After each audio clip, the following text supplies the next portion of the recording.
Pilipinas, are you ready for the grand coronation night of Miss Universe Philippines 2025?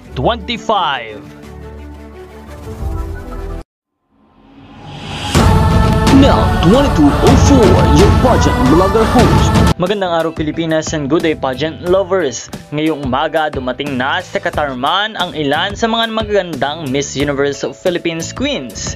Nangunguna sa grupo sina Ariela Aridan, ang 2013 Miss Universe third runner-up at ang National Director ng MUPH. Pati na rin si Mr. Jonas Gaffud, the President and the Creative at Events Director ng MUPH brand.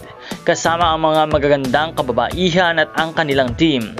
Magaganap ang isang parada ng kagandahan sa hapon na ito sa ganap na ika-5 ng hapon. Inaasahan din ang pagdating ng mga karagdagang delegado mula sa Calbayog ngayong hapon. Huwag palampasin ang mga makulay na parada ng Miss Universe Philippines Queens mamaya sa hapon. Kaya naman po patuloy nating abangan ang ating mga Miss Universe Philippines candidates at ang kanilang mga activities dito sa Miss Universe Philippines 2025 competition.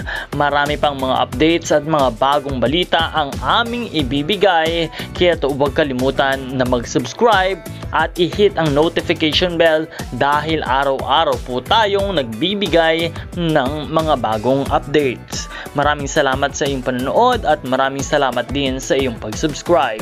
Muli, ito nga po pala si Nel2204, ang iyong pageant vlogger host. Magkita po tayong muli sa susunod na mga videos. At patuloy na suportahan ang lahat ng iyong paboritong mga kandidata na nais manalo sa MUPH ngayong taon. Support your favorite candidates and leave a comment.